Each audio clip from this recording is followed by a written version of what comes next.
Kondensasi uap air di permukaan tanah mengawali September pagi di Karangsambung.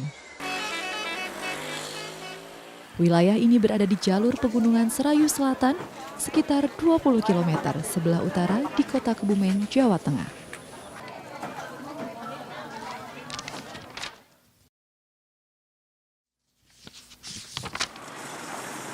Di kawasan inilah para akademika mempelajari ilmu kebumian.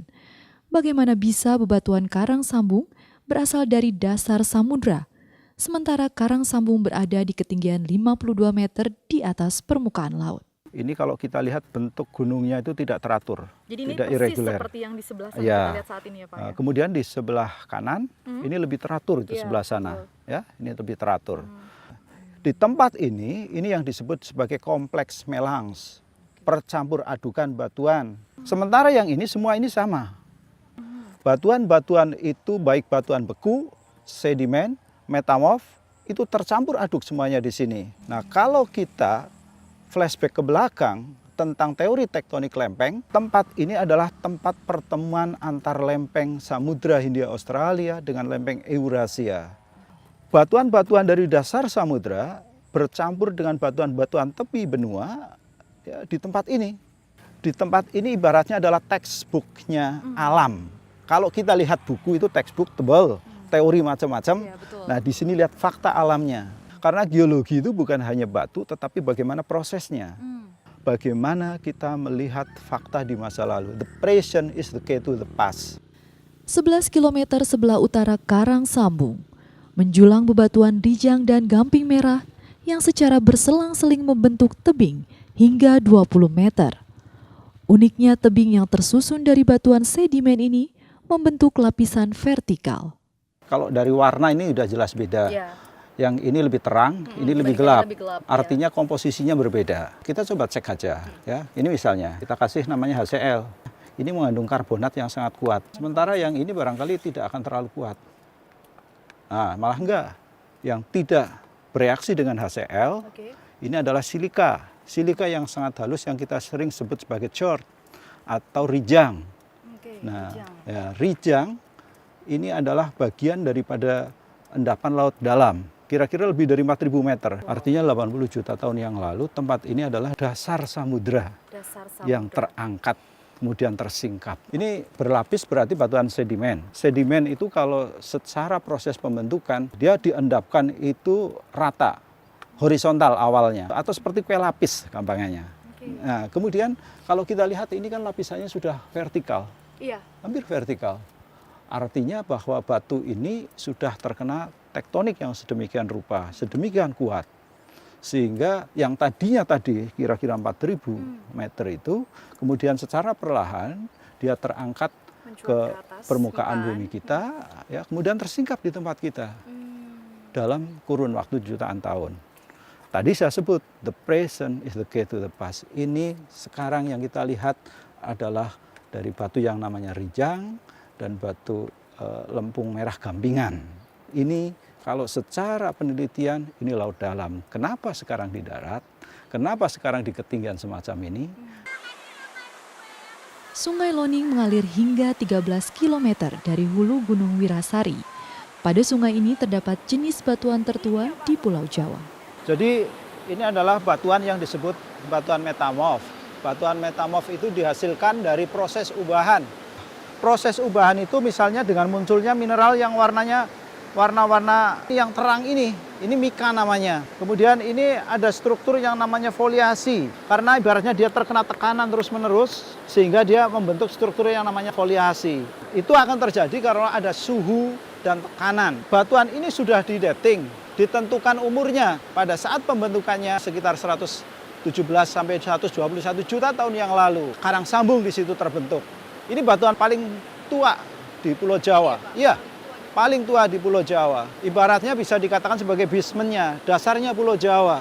Kalau kita mau ngebor di tempat lain, itu sekitar 4 kilo baru ketemu batuan kayak gini. Nah, di tempat ini sudah diangkat, sudah ada, nih bisa dilihat, bisa dipelajari.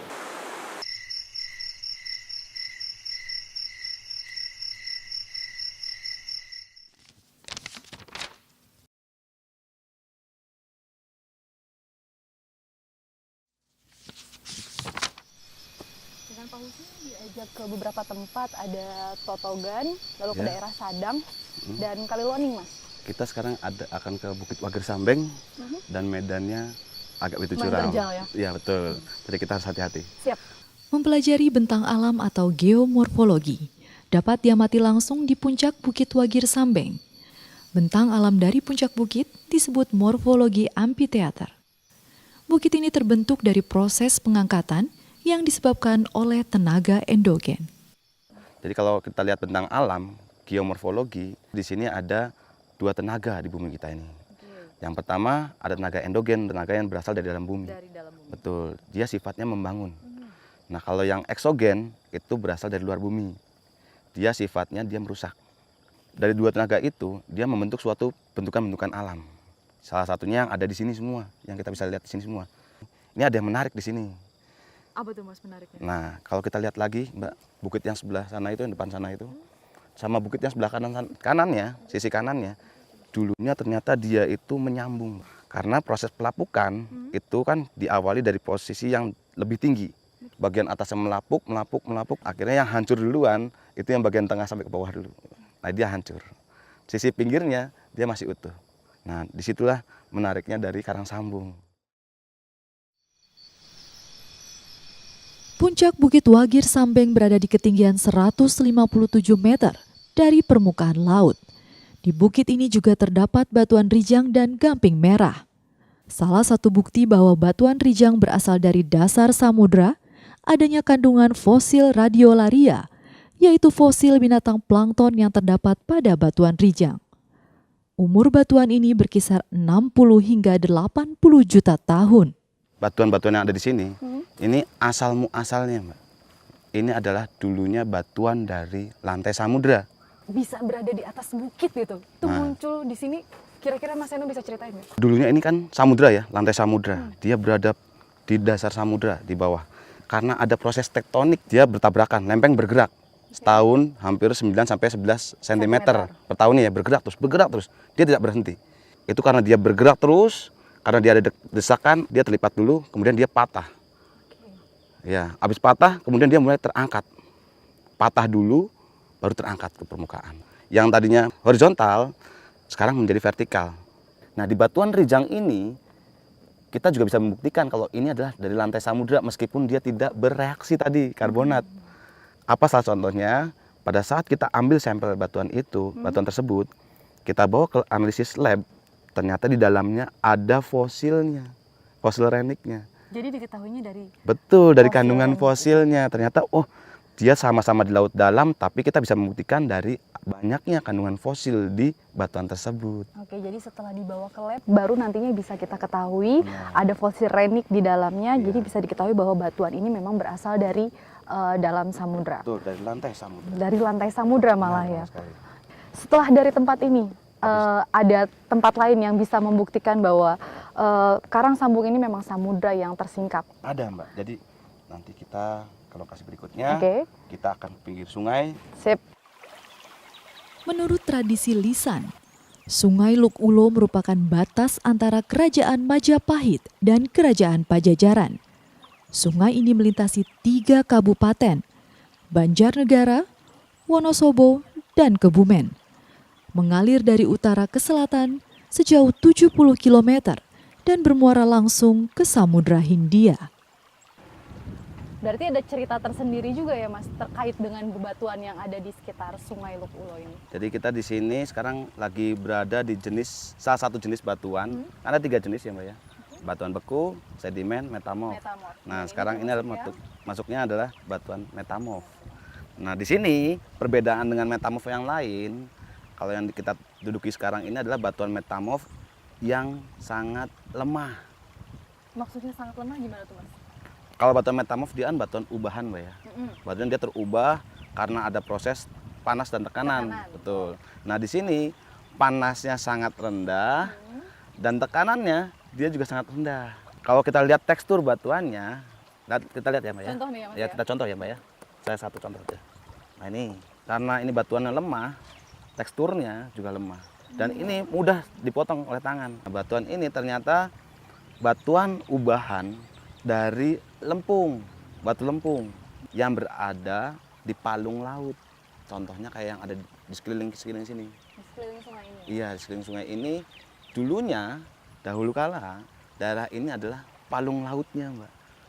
Pernah dengar palung laut? Ya. Itu adalah jurangnya Dalam lautnya, sekali kan? paling dalam. Nah, ternyata di situ adalah batuannya lempung, paling halus. Dan dia masuk ke zona tabrakan lempeng, terkena tektonik, kena panas dan tekanan, derajat rendah. Sehingga dia berubah menjadi nama batuannya jadi filit. Filit. Betul sekali, benar sekali. Kalau masyarakat di sini sendiri memang menyebut ini sebagai batu filit atau ada namanya tersendiri? Biasanya batuan ini mereka mengenalnya itu batu tulis. Batuan ini adalah bahan untuk membuat pingsil, Mbak. Tahu nggak isi pingsil yang warna hitam Ini itu? bisa dijadikan isi pingsil? Betul. Jadi ini untuk nulis, Mbak. Dulunya, ya. Ini di sini seperti itu. Jadi kalau kita lihat di sini bantaran sungai ini ya, banyak endapan-endapan sedimen seperti ini. Buat seorang ahli geologi di sini, ini sangat menarik. Batuan yang ada di sini itu menunjukkan bahwa di bagian sisi lain itu mempunyai batuan yang lebih besar yang ada di sini. Kalau di sini kan dia sudah ukurannya lebih kecil. Iya. Karena dia tertransport, terbawa Dari sebelah sana. dari daerah utara. Terbawa oleh air. Aliran air ini. Benar. Semakin jauh dia terbawa, ukurannya akan semakin kecil. Dan bentuknya akan semakin membundar. Dia akan makin membundar-mundar seperti itu. Yang tadinya lancip-lancip, dia bisa berubah menjadi bundar-bundar sini. Nah, batuan-batuan seperti ini yang menarik ini, Mbak. Jadi ada banyak batuan di sini, berarti di daerah utara adalah Bukit Melang, campur aduk. Dalam ilmu kebumian, dikenal 3 jenis utama batuan, sedimen, beku, dan metamorf. Ketiga jenis ini tercampur aduk di kawasan Karang Sambung.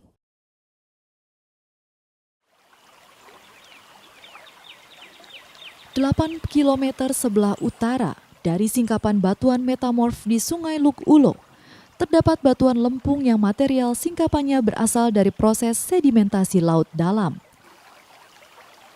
Batuan lempung biasanya atau dominannya itu berwarna abu-abu hingga coklatan. Tapi kalau kita lihat dari jauh, ternyata batuan ini beraneka ragam warnanya. Warna batuan yang berbeda itu diakibatkan dari mineral atau senyawa kimia. Jika di lokasi ini material singkapan batuan lempung berasal dari laut dalam, lain halnya dengan singkapan batuan yang berada di jalur utama Karang Sambung yang berasal dari laut dangkal.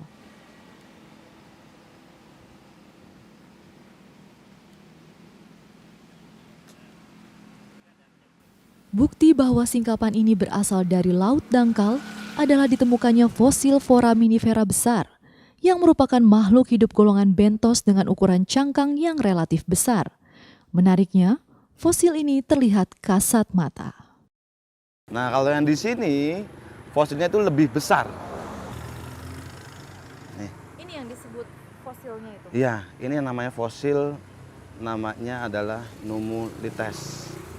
Bentuknya seperti koin-koin uang. Makanya masyarakat sini mengenalnya batu duit.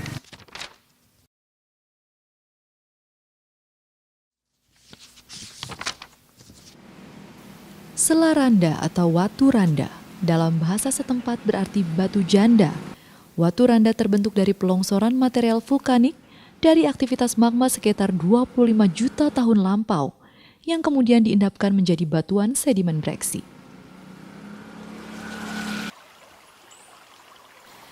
Di Sungai Kalijaya, 3 batuan berbeda tersusun membentuk kemiringan yang sama mengarah ke selatan. Bentukan ini memberi gambaran bahwa telah terjadi pertemuan 2 gaya dan tekanan dari arah selatan dan utara yang mempengaruhi bebatuan di sekitarnya. Jadi ini ada 3 ya. Yang paling atas ini adalah batu pasir. Yang paling atas? Iya. Cuma yang di bagian bawah, yang di bagian ini adalah batu napal. Berbeda, ini sudah beda sekali lapisannya kan. Ya, kemudian yang ini yang di sini yang kita injak ini sudah batuan berbeda lagi. Ini kakarenit. Ya, 3 jenis batuan ini mereka sama. Cenderung ke selatan. Tetapi kalau kita bergerak ke utara di sana, nanti batuan ini dia akan berubah kemiringannya. Jika batuan di Kali Jaya diendapkan secara berlapis dan bertekstur klastik, maka batuan sedimen di Bukit Jati Bungkus diendapkan tidak berlapis dan bertekstur non-klastik. Kalau yang ini tidak termasuk yang batuan sedimen berlapis ya, karena dia dari organik. Di batu Bukit Jati Bungkus ini lebih banyak dominan foraminifera dan alga.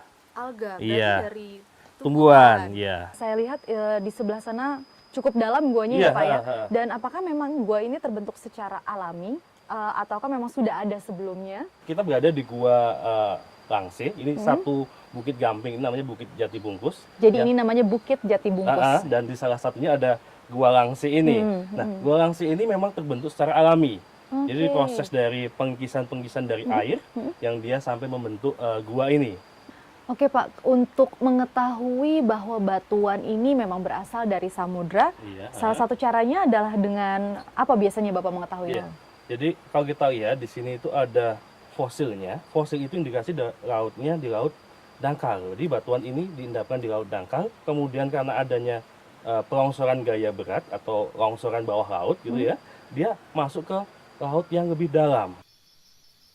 Berbeda dengan jenis batuan beku dan metamorf, pada batuan sedimen, suhu dan tekanan tidak merusak sisa-sisa fosil, sehingga melalui fosil inilah dapat diketahui asal dan usia batuan sedimen. Untuk membuktikan usia dari batuan ini sendiri juga bisa diketahui dari, Dari fosil fosilnya itu sendiri ya. Jadi fosil itu kegunaannya untuk salah satu untuk mengetahui lingkungan di mana dia diendapkan atau terbentuk. Salah satunya juga untuk mengetahui umur batuannya. Seperti itu. Selain jenis batuan sedimen dan metamorf, di Karangsambung juga terdapat jenis batuan beku dari hasil pembekuan magma. Bukit Parang misalnya, terbentuk karena aktivitas magma di perut bumi yang menerobos ke permukaan. Namun, terlanjur membeku karena pendinginan sebelum naik ke permukaan. Jadi, bisa dikatakan bahwa bukit ini gagal menjadi gunung api. Yang menarik di sini nih lihat ada bentuk-bentuk kolom seperti ini kan? Ya, bentuk kolom itu yang disebut columnar joint. Karena dia terbentuk akibat proses dari kontraksi pada waktu dia pembekuan magma itu. Dia magmanya menerobos, mengintrusi, kontak dengan bidang pendinginan. Nah, disitulah terbentuk namanya columnar joint-nya itu. Iya, batunya batu beku intrusi, namanya batu diabas. Di batunya itu ada pertumbuhan mineral yang kita sebut diabasik. Kalau dari usianya sendiri, itu bisa diketahui Pak? Ini kalau berdasarkan dari radioaktifnya itu sekitar 26 sampai 36 juta tahun. Kalau ini harus menggunakan radioaktif, karena batuan beku itu tidak ada fosilnya.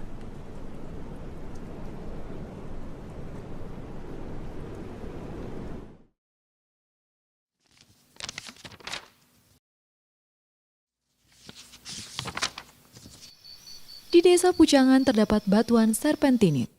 Awalnya, serpentinit adalah jenis batuan beku ultra basa yang berubah menjadi batuan jenis metamorf ketika masuk ke dalam zona subduksi. Mineral serpentin ini dia akan tampak berserabut seperti benang. Di singkapan ini banyak sekali kekar-kekar. Ini menunjukkan kalau dulu memang waktu dia masih menjadi batuan beku, kemudian kena panas, kena tekanan. Nah, batuan si peridotit dan dunit ini yang awalnya dia merupakan salah satu penyusun kerak samudra, akhirnya terubah menjadi serpentin. Pada situs Watu Kelir, dua batuan berbeda jenis berada di area yang sama.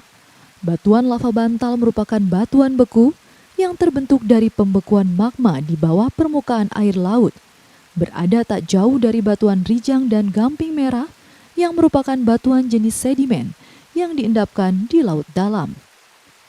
Meski tak lazim, kedua jenis bebatuan ini menghasilkan keindahan proses geologi yang hanya ditemukan di kawasan Cagar Alam Geologi Karangsambung. Kalau lava biasanya kita identik dengan gunung api. Tetapi lava yang membentuk singkapan ini tidak berasal dari gunung api, tapi berasal dari perut bumi secara langsung. Magma yang memang dari perut bumi, kemudian dia menerobos masuk karena ada kerak samudra yang pecah. Karena ada rekahan itu, lava yang dari perut bumi dia naik ke atas. Lavanya naik ke atas. Lava naik ke atas, padahal di atasnya ada air. Oh, oke. Karena ini di tengah samudra. Karena tekanan dari air di samudra itulah, maka bentukan-bentukan bantal ini akan muncul. Akan muncul seperti ini ya, Bulat-bulat seperti ini. Dari lokasi ini ada keunikannya lagi. Ini namanya batuan gamping merah dan rijang. Antara lava bantal dan gamping merah rijang, mereka sama-sama penghuni dasar samudra. Namun, sebenarnya tempat pembentukan mereka sendiri-sendiri. Lava bantal, batuan beku, sedangkan ini batuan sedimen. Di titik ini mereka berdua bisa bertemu. Kenapa mereka bisa bertemu? Karena di Karang Sambung terjadi suatu peristiwa tektonik lempeng.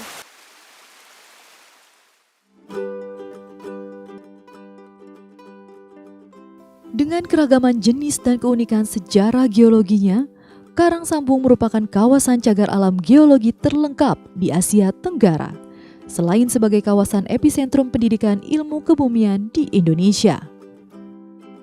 Melalui LIPI atau Lembaga Ilmu Pengetahuan Indonesia, Karang Sambung dirintis untuk menjadi kawasan nasional geopark.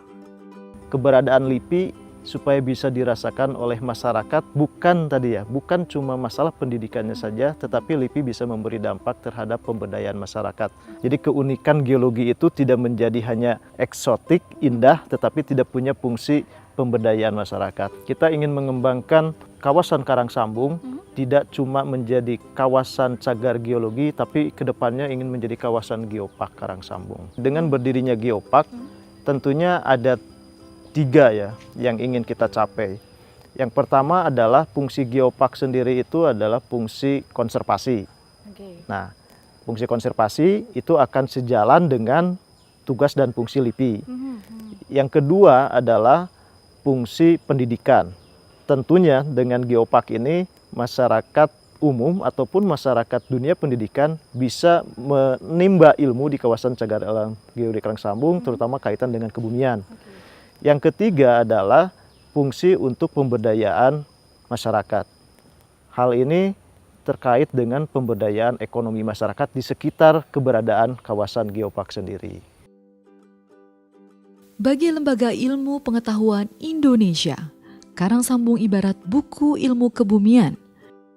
Membaca senyapnya singkapan bebatuan adalah bentuk rasa syukur serta kepedulian atas nama ilmu pengetahuan yang diaplikasikan ke masyarakat dalam bentuk kawasan konservasi dan kawasan pendidikan bagi generasi masa depan.